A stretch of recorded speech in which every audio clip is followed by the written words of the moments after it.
Veysel mein Name. Ich bin mittlerweile 50 Jahre alt. Bin seit 1982 in Deutschland. Geboren bin ich in Ostanatolien, aufgewachsen in Istanbul. Und Anfang der 80er Jahre, also ganz genau 4. April 1982 sind wir nach Deutschland gekommen. Mein Bruder und ich. Das heißt, mein Vater war schon vorher, also ein klassischer Gastarbeiter. Ich glaube, so 13 Jahre, nachdem er eben nicht mehr zurückgekommen ist nach Deutschland, meinte meine Mutter, wir kommen jetzt nach Deutschland. Familienzusammenführung. Dann haben sie meinen Bruder mitgenommen, sind hierher. War am Anfang eine sehr schwierige Zeit für mich. Ich konnte die Sprache nicht. Bin dann sofort in die 6. Klasse gekommen und es war Osterferien, also gleich direkt nach dem Osterferien. Musste in dem Sommer noch Deutsch lernen, damit ich die 7. Klasse irgendwie noch über die Runden kriege. Aber ging dann auch schnell. Also ich kann mich daran erinnern, dass wir nach dem Ostern 2 Wochen Klassenfahrt hatten und ich mitgefahren bin und als ich zurückkam, konnte ich schon Deutsch. Das heißt, innerhalb 2 Wochen habe ich so viel Deutsch gelernt, dass ich mich dann eigentlich einfach nur unterhalten konnte und Schulstoff mitkriegen konnte. Damals gab es diese Gesamtschulen. Das heißt, du bist auf die Gesamtschule gegangen. Wenn du gut warst, hast du eine Realschulabschluss bekommen. Wenn du noch besser warst, hast du eine Möglichkeit gehabt, danach Abitur zu machen. Und das war die Emser Oberschule. Ja, da sind wir dann rein. Mein Bruder ist ein paar Jahre nach mir da hingekommen. Ich hatte eine Klasse, ich glaube, da waren wir 9 Türken, 3 Jugoslawen und ich glaube 2, 3 Deutsche. Also die waren eine Minderheit. War eine ganz interessante Schule. Vom Bau her hat es eigentlich eine Fabrik erinnert. Auch eine ganz neue Sache für mich gewesen, so eine Schule zu sehen. War eine Ganztagsschule, das heißt, wir konnten nach dem normalen Unterricht auch da bleiben und Dinge machen. Stichwort Breakdance habe ich da eigentlich angefangen, so ein bisschen in der Schule. Meine ersten Berührungen mit Graffiti war auch dort, dass die Toiletten alle bemalt waren. Also mit irgendwelchen Sprüchen, ne? Das waren so die ersten Erfahrungen, ohne zu wissen, dass es Graffiti war. Ich habe so Bubble-Buchstaben gemalt. Das hatte mir damals in der Türkei noch meine ältere Schwester beigebracht. Ne, so hast du Physik, Mathe an die Hefte so reingeschrieben. Und dann kamen halt andere Schulkumpels oder Freunde haben gesagt, ey, kannst du das auch für mein Heft malen? Dann habe ich für die auch noch gemalt. Und dann war klar, dass man dann irgendwann angefangen hat, die Sachen, die man jetzt an die Hefte an die Seite malt, dass man es auf die Tische malt. Und dann Umkleidekabinen und so. Dann irgendwelche Pseudonymnamen ausgedacht und solche Sachen gemalt. Ich habe dann mit meinem Bruder Edding-Stifte in Karstadt, Wilmersdorfer Straße gekauft, also bezahlt. Ja, Clown kam ja für uns ja nie im Sinne, wegen meiner Eltern. Und dann sind wir hin, haben die Tischtennisplatten gemalt und solche Sachen. Und dann sind nächsten Tag mit meinem Bruder wieder hin, haben uns selber angeguckt, was wir da gemalt haben und haben dann angefangen, das selber zu verbessern. Also wirklich so Kindergarten. Wenn ich mich gut erinnere, war wo ich nachts im Bett lag, mein Bruder neben mir und auf einmal dieser ein komischer Film losging, so mit irgendwelchen komischen Geräuschen, die ich vorher nicht gehört hatte, so mit Rap-Musik, kam mir schon ein bisschen bekannt, aber nicht so. Und auf einmal ging so ein Typ und hat da irgendwie so Dosen und hat dann Zorro-Outlines gemalt. Ich guck mir und denk mir so, was ist denn das? Und dann ging diese Rap los und Breakdance und ich stand da und dachte mir so, was das? Und ich war so, Mehmet, steh auf, Mehmet, steh auf. Und er so, lass mich in Ruhe schlafen. Und ich so, nein, das musst du dir angucken. Der hat natürlich das Ganze verpennt, so wie der ist. Ich habe mir den Film angeguckt und ich dachte mir so, was ist das denn? Also Graffiti war mir in dem Moment jetzt auch nicht großartig bewusst. Ich habe mich natürlich gefragt, was ist dieses Medium-Dose? Ja, aber diese Rap-Musik und das Breakdance, das war bam. Sofort in die Schule gerannt und gefragt und einer hat das aufgenommen und dann habe ich gesagt, der muss mir unbedingt die Kassette geben. Und dann saß ich da, hab die Kassette reingeschmissen, Finger an der Pause, Play, Pause, Play, Pause, Play, Pause, um jedes Bild, was da kam, mir genauer anzugucken. Diese Dondi-Interview, ja, wo er Sketchbook das zeigt, immer probiert genau den Punkt zu erreichen, wo ich Pause drücke, damit ich das Style sehen kann, was er da malt. So haben wir uns halt Inspiration und das Wissen geholt. Später gab es ja den Film ja Beat Street, der wurde ja in Ostfernsehen ja, glaube ich, jedes Jahr einmal wiederholt. Das waren so die erste Zeit, wo wir uns Informationen über Hip-Hop, Breakdance, Graffiti, Rap-Music und so geholt haben. Als ich dann angefangen habe, das Ganze in der Schule auch so ein bisschen zu malen und meine Hefte und alles, hatte ich einen Schulkameraden, Ephraim hieß er, und der hat in Steglitz gewohnt, direkt vorm Steglitz gegenüber. Und er hat gesagt, ich kenne auch andere Graffiti-Writer. Ich so, was heißt ein Graffiti-Writer? Was ist Graffiti? Der so, naja, das, was du machst, ist Graffiti. Ich so, okay. Und es gibt auch andere, die das machen. Ich so, ja, wo denn? Der so, ja, bei mir Forum Steglitz, das ist alles voll. Das Hausausgang, diese Notausgänge an der Seite. Wir natürlich nach der Schule hingefahren. Ich komme da hin. Das ganze Haus voll bemalt mit Eddingstiften, so diese S mit Kriegel. Und ich so, wow, geil. Also, da hast du auch mal gesehen, dass andere und auch was anderes machen, ne?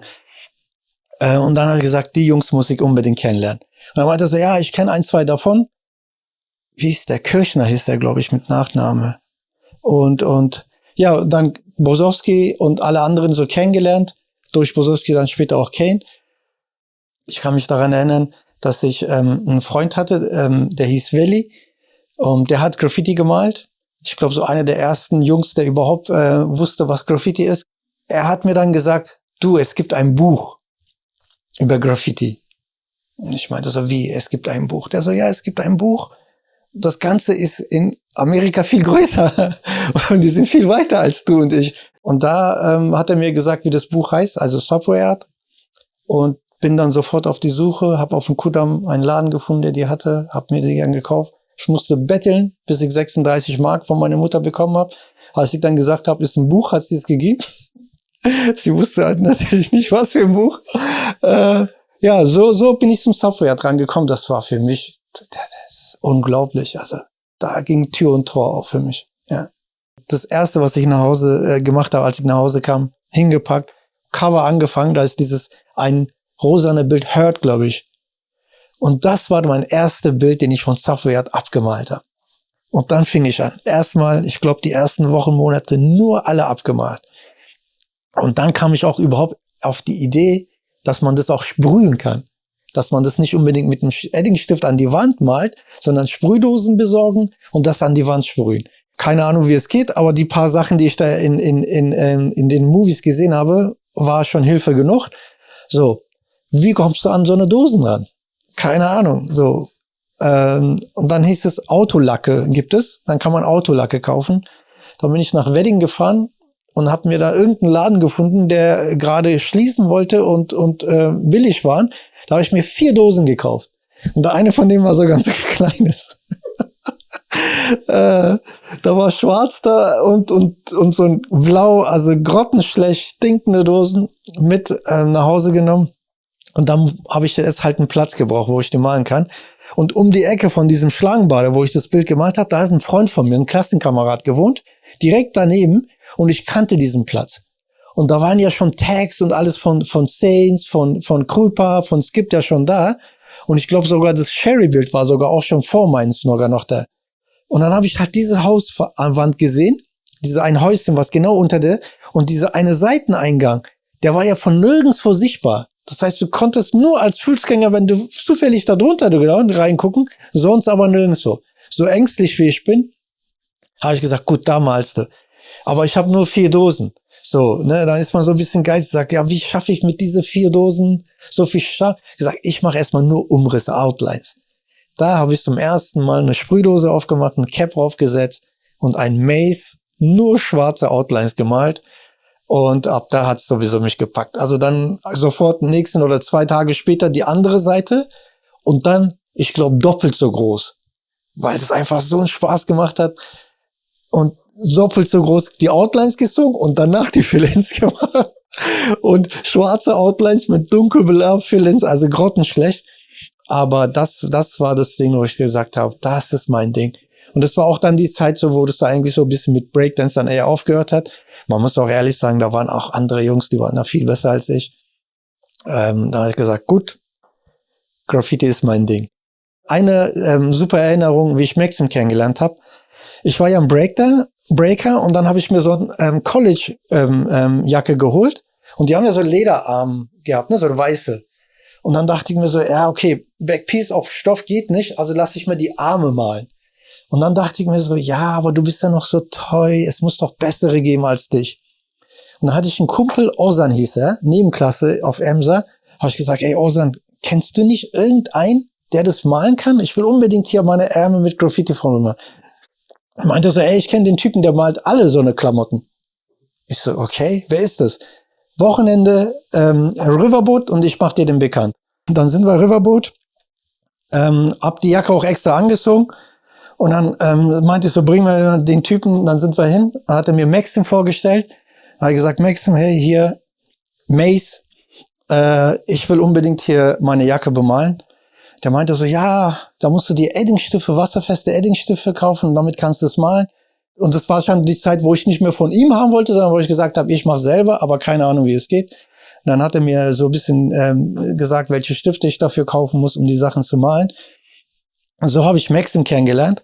Und dann durch ihn auch natürlich Kesim kennengelernt. Ich glaube, der hat im selben Haus mit ihm zusammen gewohnt. Das war dann so die erste Berührung mit Saints, mit Maxim, mit den Jungs, die eigentlich schon damals so ein bisschen weiter waren als ich, weil die ja viel schnelleres Zugangs gehabt hatten zu den Dingen, die ich dann später erfahren habe, wie Wildstyle und Subway Art und solche Sachen. Wir haben uns ja meistens, glaube ich, Freitage oder Samstage in Riverboat getroffen, alle. Damals wurde ja sehr viel Hip-Hop gespielt, das heißt, es gab Breakdance-Battles da und wir konnten da richtig abgehen. Also wirklich traumhafte Hip-Hop-Bedingungen damals gewesen. Und dann hieß es, wir treffen uns nächsten Tag S-Bahn auf Frohnau und fahren zusammen die S-Bahn-Strecke und schauen uns an, ob da neue Bilder gibt. So, das haben wir ja oft gemacht, das haben wir ja fast jede Woche gemacht. Ich kann mich daran erinnern, dass einmal Kane dabei war, wo ich ihn auch, glaube ich, da kennengelernt habe. Saints Crew und Chaos. Er hat, glaube ich, damals Xanti gemalt. Maxim. Wir sind dann hochgefahren, Waldmann Lust, ausgestiegen. Und dann haben wir natürlich Bilder entdeckt von den anderen Jungs, die in anderen Teilen. Und dann haben wir gesagt, wow, die Jungs haben riesen Bilder gemalt mit Characters. Und wir so, ach du Scheiße, ja, die sind ja auch ganz schön weit, ne? Ich meine, wir waren ja nicht schlecht, wir waren okay, aber für mich zum Beispiel, also ich will ja nicht für andere sprechen, für mich war damals an Dosen rankommen fast unmöglich. Ich konnte ja nicht klauen, also ich musste sie kaufen und Geld dafür war unmöglich, als ein kleiner Junge das hinzukriegen. Und da zu sehen, dass andere ja schon so eine riesen Wände malen, so Konzepte teilweise, also da ist uns der Unterkiefer runtergefallen. Aber wie das halt so ist, ne, Herausforderung für uns. Ich glaube, ich muss das gestehen, das war, glaube ich, Thomas Bosowski, der dann auf die Idee kam und hat gesagt, na, das lassen wir uns nicht bieten. Wir machen da dagegen mal ein bisschen was. So, was hatten wir denn, was wir dagegen anbieten konnten? Ne? Wir hatten gar nicht. Wir konnten eher rumtaggen und da wir keine Dosen haben, haben wir uns Silberdosen besorgt, Fatcaps aufgesetzt und riesengroße Bilder versucht darzumalen an der Mauer. Und das war dann die Zeit, dann, wo GSG 9 gebildet wurde. Ich hatte gar keine Ahnung, was das für eine Bedeutung hatte. Die haben gesagt, German Subway Gangsters, aber das wahre GSG 9 wusste ich ja auch nicht, was es ist. Bin da irgendwie jetzt mit reingeraten, damals, durch Kane, weil Kane mich unbedingt da haben wollte. Und ich kann mich erinnern, dass die Jungs, die konnten sehr gut Styles malen, aber die konnten nicht sprühen. Also Kane und Thomas Bosowski und so, haben sich nicht so getraut, an die Wand zu malen. Dann ist es so, du malst es so. Kane hat den Style gemalt und du musst es sprühen. Und ja, gesagt, ist doch gar nicht so schwer. Du hast ja eine Skizze davor, also einfach nur 1:10 hoch. Bam, hingemalt, fette Outlines gezogen und alle so, oh, okay. Und ich wusste ja gar nicht, dass ich da was Besonderes mache. Und Adrian habe ich dann kennengelernt, da kam er zu uns in die Oberschule, Emser. Ich glaube, er war eine Klasse unter mir. Ich war in 10. Klasse und er war in 9. Klasse, so habe ich ihn kennengelernt. Auch durch Breakdance und das Ganze damals. Wir haben ja, wie gesagt, in der Schule ja viel Breakdance gemacht. Und dann irgendwann erfahren, der übernachtet Schlangenbader Straße in diesen Häusern. Dann hat er gesagt, was machst du denn? Der so, ja, ich bin von zu Hause abgehauen, ich gehe nicht nach Hause, ich sitze auf der Straße. Und ich so, das kann nicht sein. Ich rede mal mit meinen Eltern, so 1-2 Wochen kannst du bei uns wohnen. Habe ich meine Mutter gesagt, meinte so, ey, das ist Adrian und der wohnt auf der Straße. Meine Mutter hat gesagt, das geht nicht. Wie kann so ein Junge auf der Straße wohnen? Habe ich gesagt, kann er bei uns wohnen für ein paar Wochen? Das ja, natürlich. So. Dann war er mein zweiter Bruder, dann waren wir so 3 Brüdern fast, morgens aufgestanden, zusammen zur Schule gegangen, Und das alles aus diese 2 Wochen sind, glaube ich, fast 2 Jahre geworden. Meine Mutter natürlich ein emotionaler Mensch, aber mein Vater eher sachlich, der kam dann irgendwann und meinte zu mir so, Junge, ich habe jetzt 3 Söhne und ich muss jetzt 3 Söhne durchbringen, das geht nicht. Ja, also er muss jetzt langsam selber sich auf die Beine stellen. Kann nicht sein, dass er hier bei uns wohnt. Und du musst dir überlegen, wir hatten 2-Zimmer-Wohnung, meine Eltern hatten ein Schlafzimmer und wir haben im Wohnzimmer gewohnt, zu dritt. Also wir haben Matratzen auf dem Boden und dann lagen wir zu dritt da auf dem Boden. Das geht nicht und er muss jetzt raus. Na, dann habe ich zu Adrian gesagt, ey Adrian, tut mir leid, aber ich muss dich jetzt rausschmeißen. Er so, ach scheiße, was mache ich jetzt? Da haben wir uns überlegt, wir haben einen alten Couch gehabt, dann haben wir auf dem Dachgeschoss einen alten Couch, den könnte man ja auch öffnen. Und dann haben wir gesagt, komm, wir packen den Couch da oben und dann schläfst du einfach da oben. Dann sitzt du bei uns, ja, und wenn schlafen ist, gehst du und jetzt so. Das haben wir ein paar Wochen durchgezogen. Wie das halt so ist, haben meine Eltern das mitbekommen, haben wir Ärger gekriegt und gesagt, das geht nicht, der kann nicht da wohnen, da müssen wir irgendwann was machen. Dann hatte mein Vater eine Idee gehabt, wie wir ihm eine Wohnung besorgen, 3 Häuser weiter. Von seinen Kumpels haben wir geschafft. Wir haben Berliner Straße 50 gewohnt, er 54. Da haben wir ihm eine Wohnung besorgt und dann hat er da gewohnt. Also das mit den Zügen, ja, das hat schon sehr, sehr früh angefangen, auch in Riverboat-Zeiten.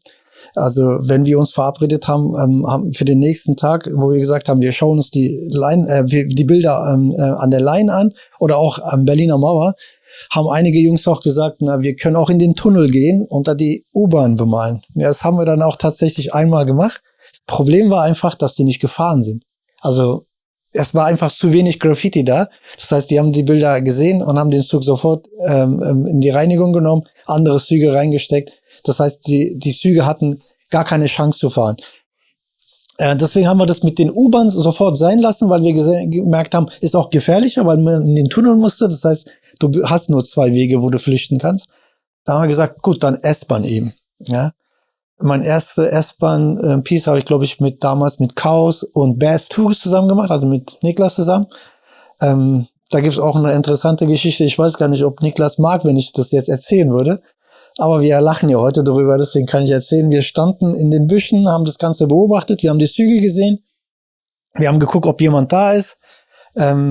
Chaos und ich wollten so ein bisschen rangehen langsam und mit dem Bild starten. Und dann fing Niklas an, so ein Kotzreiz zu bekommen. Ich so, ey Niklas, was ist los? Ja, ich habe eine Fliege gespuckt. Ich so, hör mal auf, hier Geräusche zu machen. Und dann weg war er. Das heißt, dann stand ich da mit Chaos alleine und war es dann natürlich auch blöd. Wir haben beide ganz kleine Piece gemacht. Ich glaube, Fotos gibt's davon noch, so eine silberne Mini-Amok. Chaos hat auch irgendwas Kleines gemacht. Und dann haben wir versucht, halt Niklas zu finden. Bevor die Mauer weg war für uns natürlich sehr schwer, aus Berlin rauszukommen. Ne? Du musstest durch diese Transitstrecke durch. Ich habe einen türkischen Pass gehabt. Das war dann immer noch komplizierter. Ausland fahren war noch komplizierter. Ich musste überall Visum beantragen. War ja nicht so wie heute. Das heißt, ich war in Berlin eingeschlossen. Also mein Fokus war in Berlin. Ich weiß gar nicht wer. Irgendeiner hat einen französischen Soldaten kennengelernt und der hatte ein Blackbook dabei. Und ich weiß nicht, ob es Maxim war oder ein anderer. Und die sind damit zu Adrian gekommen. Haben gesagt, ey Adrian, da ist ein Typ, der ist Soldat hier, ist ein Franzose und der hat ein krasse Blackbook dabei.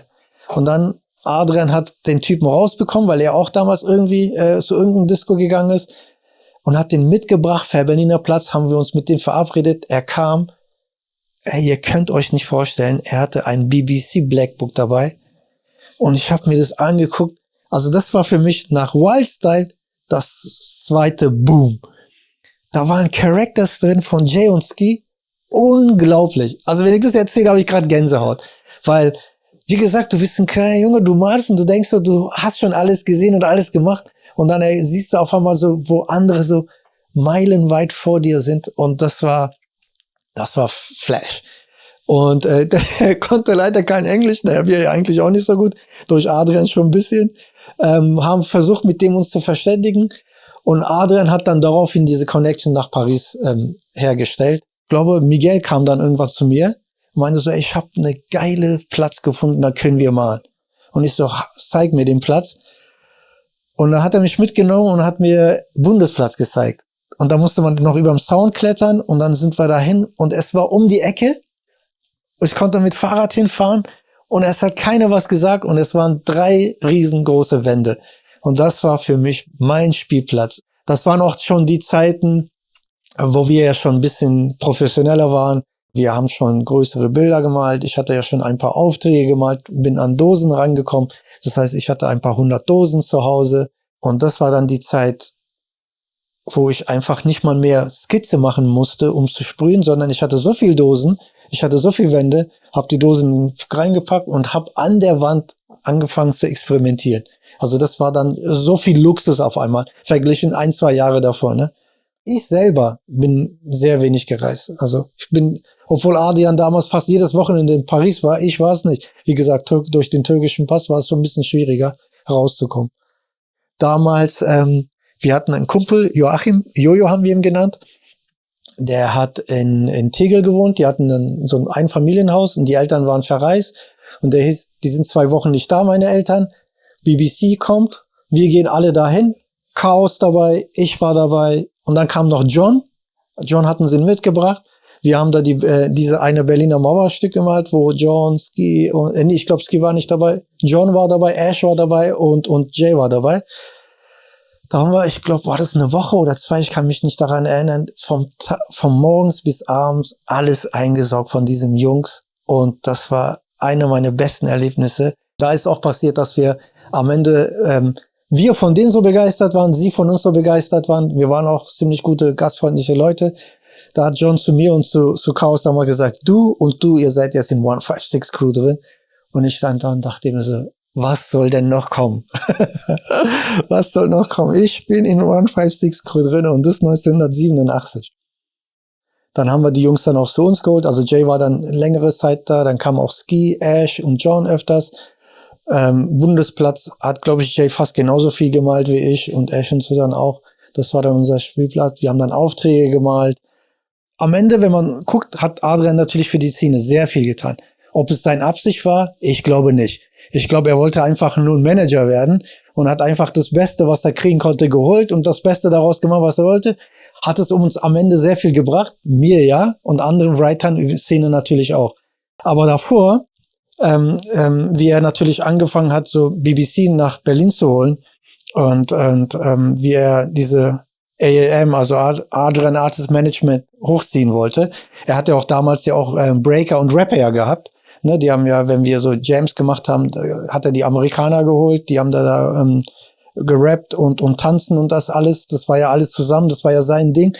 Graffiti ist dann immer stärker geworden, nachdem natürlich BBC nach Berlin kam.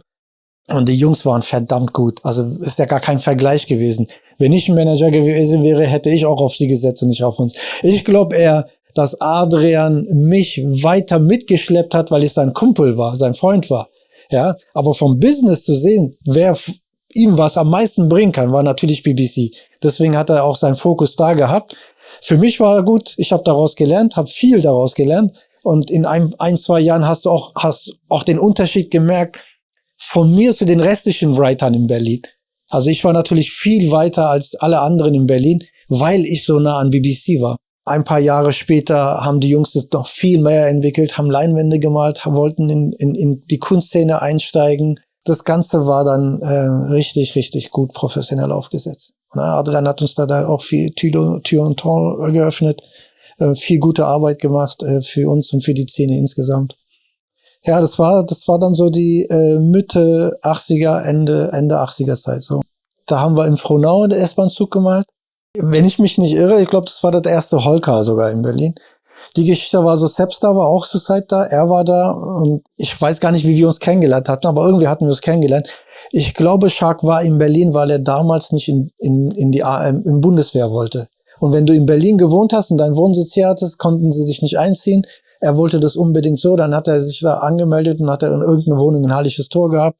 Das war die Zeit, wo er in Berlin war.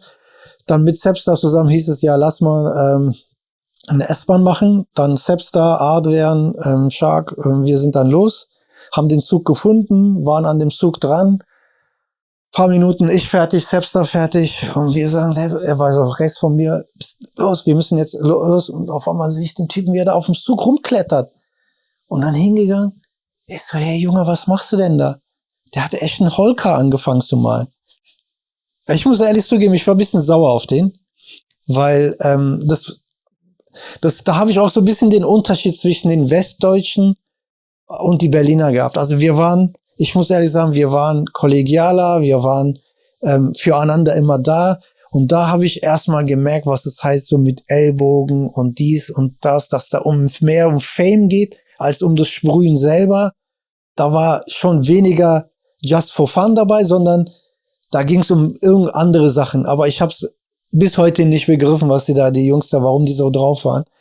Wenn ich mit Berliner Jungs unterwegs gewesen wäre, hätten wir uns hingesetzt, hätten gesagt, du machst das, du machst das, du machst das. Oder nein, wir machen jetzt einen Holker, ich habe Fatcaps dabei, ich habe das dabei. Dann hätten wir alles zusammen was gemacht. Das waren so wo wir angefangen hatten, so ein bisschen Verbindung zu Westdeutschland zu bauen. Das war dann die Zeit auch, wo wir ich glaube, auch in Disco, auf dem Kudamm und Riverboat Joy, Jador und die anderen Jungs kennengelernt hatten. Und Jador ja auch angefangen hatte, so zu taggen. Ich glaube, der hat auch so ein bisschen mit Breakdance angefangen. Der kannte auch damals Mehmet Koç. Dadurch auch die Breakdance-Berührung gehabt. Mit den Leinwänden fing es eigentlich ja an, als ich mit Adrian unsere Wohnung hatten. Und wir anfingen, also besser gesagt BBC schon anfing, Leinwände zu malen, wo sie auch schon Ausstellungen hatten. Ich habe ja im Grunde ja genommen den Jungs ja alles nachgemacht, was sie gemacht haben. Ne? Ich bin ja viel zu früh in diesem Leinwand-Business eingestiegen, als alle anderen zum Beispiel hier in Berlin. Ich glaube, dass Jador damals ja auch so ein bisschen von uns damals gesehen hat, dass man Leinwände malen kann. Also, dass man mit dem Sache schon in diese Kunstschiene reinrutschen kann. Da gab es ja auch viel Ärger mit Adrian damals, weil Adrian der Meinung war, er macht alles BBC nach. Wer hat damals nichts BBC nachgemacht? Also wir ja auch. Aber er fing natürlich auch mit diese Leinwandgeschichten an. Deswegen ist er auch sehr schnell in diese Leinwand-Business eingestiegen und versucht eher Kunst zu machen, ohne dass er sehr viel Graffiti-Background hatte eigentlich. Er hat ja sehr weniger Sprüherfahrung gehabt in dem Sinne. So bin ich dann eigentlich eher so mit Jador in Freundschaft geraten, würde ich mal sagen. Und dann später dann natürlich weitergemacht. Er hat ja versucht, Ausstellungen zu machen, hat ja viele Aufträge auch gemalt, Leinwände verkauft. Ja. Also mit meinem Bruder war es auch eine interessante Geschichte. Also ist normal, er ist 3 Jahre jünger als ich. Automatisch hat er mir alles nachgemacht. Teilweise habe ich das auch gefordert. Ne? Ich habe was gemacht. Du machst es jetzt mit, ne? Ob es jetzt Fußballspielen war, BMX-Fahren war oder Basketballspielen war. Ich habe ihn zu allen gezwungen, dass er das mitmacht. Bei Graffiti war einfacher, da hat er es von alleine gemacht. Wir haben tatsächlich wirklich gemeinsam gestartet, wie ich vorhin erzählt habe, mit Edding-Stiften auf Tischtennisplatten gemalt, dass er einen eigenen Weg gehen kann. Ich selber als sein älterer Bruder habe ich das natürlich nicht so mitbekommen. Das können mir natürlich seine Freunde erzählen. Er war ja sehr viel mit Deko, Miguel, das sind ja die Jungs gewesen, das waren ja seine Freunde, Sven Ulrich und alles, mit denen hing er ja zusammen. Und die waren ja eher jünger als ich. Es kann sein, dass er dadurch angefangen hat, vielleicht Characters zu malen. Ich habe zum Beispiel sowas nicht gemalt. Ich bin sofort auf Styles und Farben habe ich mich fixiert und Bewegung. Und dass er dann wahrscheinlich das nicht machen wollte, weil dann wären wir in Konkurrenz gewesen, dass er sich eher Characters ausgesucht hat. Meiner Meinung nach wenn er das wirklich mit Absicht gemacht hat, war die sehr gute Entscheidung, weil der hat einfach Hammer Sachen gemalt. Und der Junge ist sowieso talentiert. Also ich muss jetzt hier in aller Öffentlichkeit auch zugeben, dass er talentierter ist als ich. Das Problem bei meinem Bruder war, er war nicht so ehrgeizig wie ich. Also wenn ich mir was vornehme, kann mich keiner stoppen. Und bei ihm ist es immer so, wenn es ihm Spaß macht, macht er. Wenn es ihm keinen Spaß macht, lässt er sein. Aber wenn es um Talent geht, ist er definitiv talentierter als ich. Das heißt, alles, was er eigentlich bis jetzt machen wollte, hat er super hingekriegt. Und er hat auch, also wenn er nicht so früh aufgehört hätte, hätte er auch eine brillante Zukunft vor sich gehabt. Ich fand damals, für mich gab's so Mode, der seinen Charakterstil hatte, dann Ski, der genauso übertrieben war, und dann kam schon eigentlich mein Bruder. Er hat ja auch vom BBC ja sehr viel gelernt, ne? Dadurch, durch die Nähe. Aber der hätte das zu viel Größeren bringen können, wenn wir nicht so schnell aus dieser Sache rausgerissen worden wären. Also das mit diesem Style Master King Geschichte, das war alles gar nicht meine Absicht. Also ich habe jetzt nicht versucht, einen Style sehr gut hinzukriegen, dass man am Ende sagt, oh wow, das ist ein Style Master, sondern ich habe einfach nur selber versucht, mir Maßstab zu setzen, so gut wie möglich die Styles umzusetzen. So lange daran gearbeitet, bis es perfekt war. Und dann habe ich noch ein S-Bahn gemacht mit Lumit zusammen. Der kam halt irgendwann nach Berlin. Ich kann mich an das Jahr gar nicht mehr erinnern. Und dann hieß es, ja, wir müssen unbedingt einen Zug machen und ich eigentlich gar keinen Bock auf sowas, weil ich war ja schon die Zeiten, wo ich ja schon ein bisschen andere Sachen gemalt habe. Warum jetzt wieder Züge bemalen und kriminelle Dinge machen? Und er meinte, ja, nie unbedingt, das müssen wir machen. Er hat gehört, im Osten kommt man ganz easy an die Züge ran. Ich weiß gar nicht mehr, irgendeine war, kann sein, dass Inka dabei war, ich weiß es nicht. Irgendeine hat uns mit Erkner, hat uns den Weg gezeigt und meinte, ich weiß, wo das ist. Ich glaube, es war Inka. Dann sind wir hin. Also ich habe mich damals selber gewundert. Das war ja die Zeit, wo ich ja mit Zügen ja schon gar nichts mehr zu tun hatte. Wir sind hingekommen, haben das Auto geparkt und ich dachte, ja, wir müssen jetzt irgendwo klettern oder so. Auf einmal standen wir an den Zügen. Ich so, was ist denn das? Dosen rausgeholt, Lumit hat irgendwas hingehauen, ich habe diesen rosanen Bild gemalt und Lumit war zufrieden und ich habe die Sache erledigt und dann wieder zurück nach Berlin. Bin zum ersten Mal, glaube ich, so 90er Jahre überhaupt hier aus Berlin rausgekommen und habe woanders gemalt. Also 92 die Frankfurt am Main Jam und so, solche Sachen waren so die ersten, wo ich mehr Kontakte zu den Jungs in Westdeutschland hatte, ne? Ich glaube, zum ersten Mal, wo ich gemerkt habe, dass ich will jetzt nicht sagen besonders bin, sondern dass ich ein Stückchen weiter war als alle anderen, war tatsächlich diese Frankfurt am Main Jam, wo sehr viele Writer eingeladen waren. So Ken Tu damals kennengelernt, zum ersten Mal Amerikaner dort kennengelernt, also Crazy Legs und Co. waren damals da. Und da hast du gemerkt, die 3, 4, die man rauspicken kann, ne? Sondern Leute wie Mo2 waren da. Und dann haben alle anderen irgendwas gemalt und ich war auch schon mit meinen Gedanken da weiter. Ne? Ich habe nicht einfach ein Piece hingemalt, sondern versucht da schon ein bisschen weiter zu machen.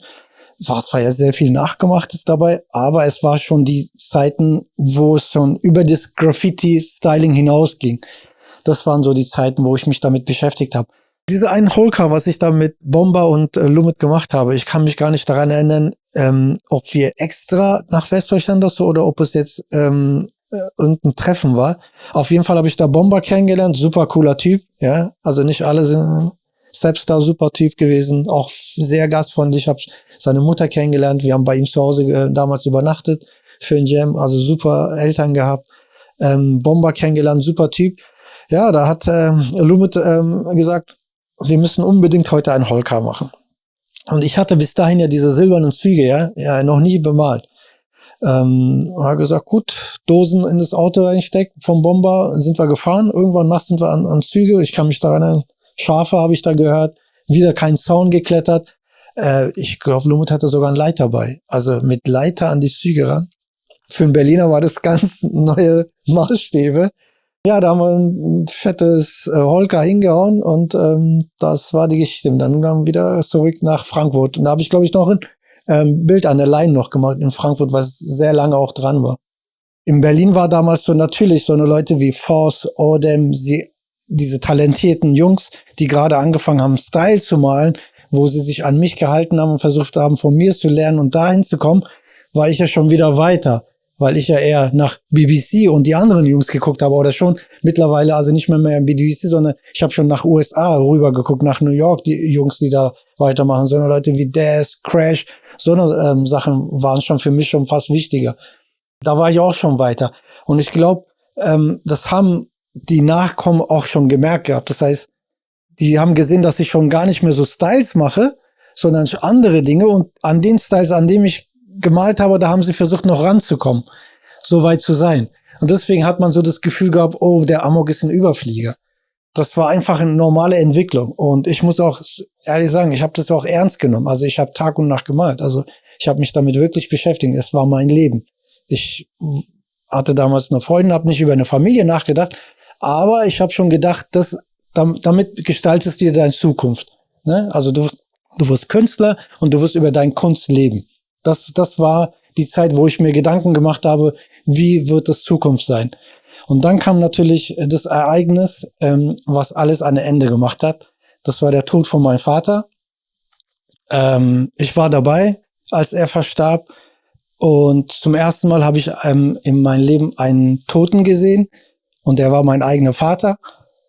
Und das war ein Erlebnis, was ich bis heute nicht vergessen kann, auch schwer verarbeiten kann, weil es so eine Zeit passiert ist, wo ich vom Pubertät raus war, wo ich mich angefangen habe, mit meinem Vater mich besser zu verstehen. Wir hatten ja davor ja ein bisschen Konflikte gehabt, ganz normal, Pubertät. Und ich hatte ihn ja schon lange ja nicht gehabt. Ne? Ich habe ja meinen Vater erst mit 13 Jahren richtig kennengelernt. Und dieser Verlust war, das war krass. Wie gesagt, ich saß da und er lag tot vor mir. Und in diesem Augenblick habe ich gedacht, so, wofür ist das alles? Warum sind wir hier? Warum erleben wir das alles? Warum ist das da in Vergangenheit passiert? Warum werden Dinge in Zukunft passieren? Was ist der Grund, warum ich jetzt hier bin? Das war dieser Moment, wo ich angefangen habe, darüber mir Gedanken zu machen. Und auf einmal, ich hatte eine Mutter, die war Hausfrau. Ich war der Älteste jetzt zu Hause. Ich habe einen jüngeren Bruder gehabt und habe dann gemerkt, dass ich eine andere Verantwortung habe, was ich bis jetzt hatte. Ne, ich hatte mir nie Gedanken gemacht, dass mein Vater nicht da sein wird, dass wir im nächsten Monat die Miete nicht mehr bezahlen können. Aber tatsächlich war so, dass die Witwenrente, was meine Mutter bekommen hat, nicht mal für die Miete gereicht hat, was wir für die Wohnung zahlen mussten. Und ich musste meine Wohnung aufgeben, weil ich mit dem Geld, was ich verdient habe, ja meine Familie helfen musste. Das ging ja auch nicht, ich war Künstler, ich habe mal Geld verdient, mal habe ich kein Geld verdient. Und dann saß ich wirklich mit meiner Mutter beim Sozialamt, weil wir uns Geld erbetteln mussten, damit wir das alles bezahlen. Da hat meine Mutter rübergeguckt, hat gesagt, Junge, ich bin nicht nach Deutschland gekommen, um nach Geld zu betteln. Werde ein Mann und sorge für uns. Und das war für mich das Erlebnis, wo ich gesagt habe, für mich ist jetzt alles Schluss, was mit Hip-Hop, Rap, Breakdance, Graffiti, Malerei, alles zu tun hat. Ich muss jetzt meine Mutter und meinen Bruder durchs Leben durchbringen. Hab in den nächsten Tagen alles, was ich so hatte, Kumpels verschenkt, Leinwände, Bilder, Schallplatten, also eine riesen Schallplattensammlung gehabt. Alles verschenkt, hat gesagt, für mich hört das jetzt hier auf. Ich muss mich um Wichtigere kümmern. Durch diesen Tod auch, durch meinen Vater, auch in Berührung mit Islam gekommen, mit Religion gekommen. Hab dann mich angefangen, mich über Dinge zu beschäftigen. Ja, dann hat sich das alles für mich verändert. Dann kurz danach dann habe ich meine Frau geheiratet, sie wurde schwanger, Kind kam auf die Welt und es waren einfach andere Dinge wichtig, als zu sitzen und Style zu machen. Dieses wieder mit Graffiti sich zu beschäftigen, wieder zu malen und zu Hause Skizzen machen, an den Wänden malen. Es kam dann, glaube ich, so Mitte 90er dann so ein bisschen zurück, dass die Jungs mich angerufen haben, dass ich mitgegangen bin. War eigentlich schon auch so ein bisschen für die Kinder. Also es war jetzt nicht für mich, sondern ich habe es angefangen, das für die Kinder zu machen, weil ich wollte unbedingt, dass meine Kinder damit in Berührung kommen. Die sollen mit dieser Kreativität in Berührung kommen, ob es jetzt Tanzen ist oder Rappen war oder Graffiti. Ich habe ja gesehen, was es mir gebracht hatte, was es mir alles ermöglicht hatte, dieses sogenannte Hip-Hop, ja, diese ganze Kultur, was es mir gegeben hat. Und ich wollte das meinen Kindern auch geben, dass sie das von mitbekommen und dass sie davon was abkriegen. Deswegen in jungen Jahren gesagt, okay, ich komme mit, aber ich bringe meinen Sohn mit. Dann später die beiden Jungs, ne, die haben ja nur 1,5 Jahre Unterschied, 2 Jungs. Dann habe ich die halt mitgenommen, damit sie sehen, oh, da ist Graffiti, da kann man sprühen, die Jungs sind kreativ, man malt was, man erstellt was, man produziert was, dass sie damit in Berührung kommen. Als Flying Steps ihre erste Schule gegründet haben, da habe ich die Wand von denen gemalt. Dann kamen die Jungs zu mir, Vatan und Amigo, meinten, ja, wie viel müssen wir dir zahlen? Ich habe gesagt, ich will kein Geld von euch. Der so, ja, aber es kann nicht sein, du hast hier gemalt, das ist dein Job, wir tanzen ja auch nicht umsonst. Er hat gesagt, pass mal auf, ich habe 3 Jungs. Könnt ihr die in der Schule aufnehmen und denen Tanzen beibringen? Da meinte Vatan, die haben für lebenslang hier umsonst Eintritt und sie kriegen alle Kurse umsonst. Hauptsache, du bringst sie hin. Was habe ich gemacht? Die Jungs mitgenommen und gesagt, hier, das sind meine 3 Jungs. Ihr lernt von Flying Steps Breakdance. Ich meine, das war das Beste, was ich eigentlich als Vater meine Jungs geben kann. Ich habe sie so Hip-Hop-Jams mitgenommen in Bremen, in anderen Ländern. Die haben mit den besten Writern, was Europas zu bieten hatte, hatten sie zu tun. Mit den besten Tänzer der Welt hatten sie zu tun. Also mehr als Vater konnte ich denen jetzt in dem Moment ja auch nicht geben, ne, als junger Vater. Und ich wollte, dass sie das genau unbedingt mitbekommen. Das war auch so teilweise der Grund, warum ich wieder zurück, so leicht, natürlich nicht mehr so groß wie früher, ne? Ich hatte meinen Job, musste ja Familie ernähren. Mittlerweile hatte ich, wie gesagt, 3 Kinder und wollte jetzt auch nicht wieder vom Kunstleben so direkt, sondern ich habe dann das Ganze, bin dann in die digitale Schiene reingerutscht, habe eher Kunst auf digitalem Business gemacht und so, dass ich meine Familie ernähren kann, aber dann auch ein bisschen Graffiti gemacht, damit die Jungs auch so damit in Berührung kommen. History